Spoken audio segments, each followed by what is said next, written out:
Ito ang Holy Redeemer Church dito sa Bangkok, sa Thailand. Kakaiba yung simbahang ito dahil Catholic Church ito pero dinisenyo na parang isang Buddhist temple. Ngayon ay Ash Wednesday, February 18. 5:30 p.m. merong misa dito sa Holy Redeemer.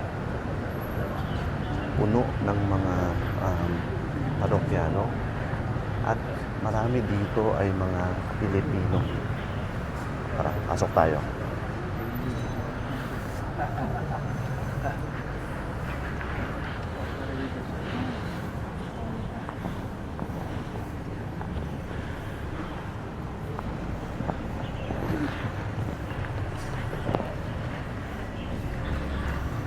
Kita nyo yung interior niya, no?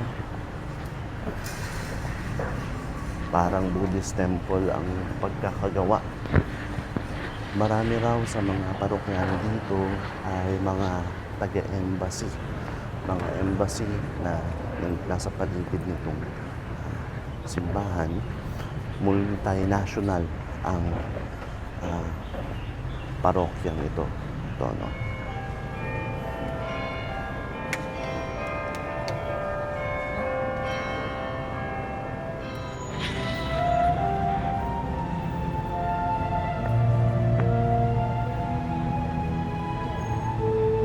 Ito na, simula na ng misa.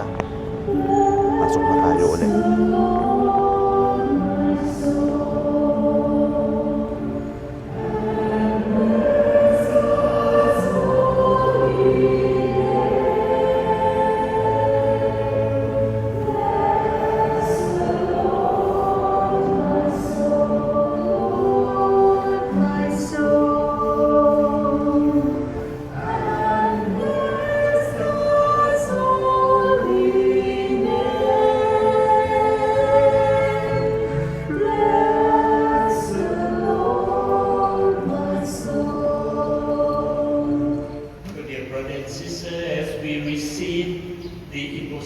Of the ashes today.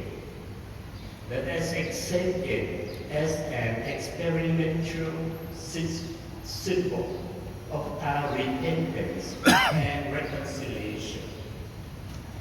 Let us receive it as our return to God. Ito na yung ritual ng pagpapahid ng abo ngayong Ash Wednesday.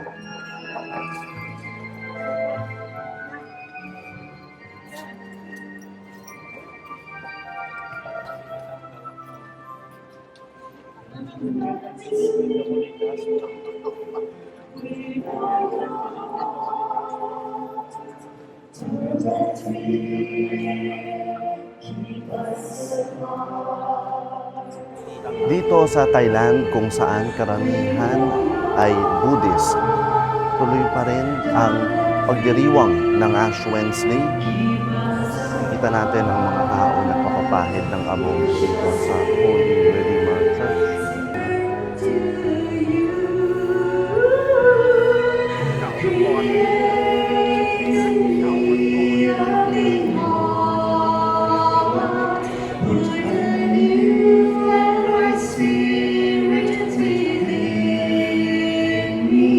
Pagpaabo na rin ako dito sa Holy Redeemer at hanggang dito nagtagsa yung mga nagpapalagay ng abo ngayong Ash Wednesday. Anong nararamdaman nyo na maraming Pinoy dito sa simbahan? At least nakikita mo na yung unity ng kahit saan man tayong bansa, nandito pa rin yung mga Pinoy na nagsama-sama. At sa simbahan. Apo. Kayo naman, ma'am, anong nararamdaman nyo maraming Pinoy dito? Oo po. Parang feeling na nasa Pilipinas. Kasi sa Pilipinas po, gato tayo every Sunday nagsisimba. Tapos parang feeling nasa Pilipinas kasi ang dami pong Pinoy. Yes po. Bakit po kayo nagsumikap na tumayo pa sa simbahan na ito para lang sa Ash Wednesday? May pasok ngayon, di ba? At malayo po ba ito sa inyo? Actually, hindi naman ganun kalayo yung church. So, wala ako personally, mas dito ako nagsisimba. Simaan pero kami ng work I mean, we go to the same office. Oo. And it's been a tradition na, especially for me, for my family, kahit nasa ang bansa ako matapat na, let's say, Holy Week or Ash Wednesday, I really try my best to find a church. So yun, napag-usapan namin sa office kanina na gusto namin magsimba. So, ayan, may 5:30 na English Mass here. So, Kayo naman, bakit nyo gustong magsimba? well, faith is a big thing for us, di ba, mga Pilipino. So, well, I think not even Filipino. Pero yun, I feel, ako mag-isa lang kasi ako here, si Maan din, mag-isa lang. So I think faith is one thing that brings us closer to home and comforts us when it's challenging.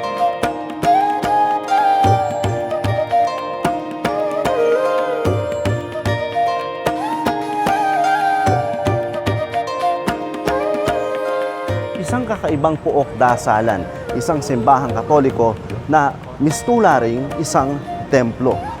Para sa mga Pilipino kagaya ko, higit pa riyan, isa itong mistulang tahanan, isang home away from home na nagpapalakas ng pananampalataya ng mga Pilipino dito sa Thailand.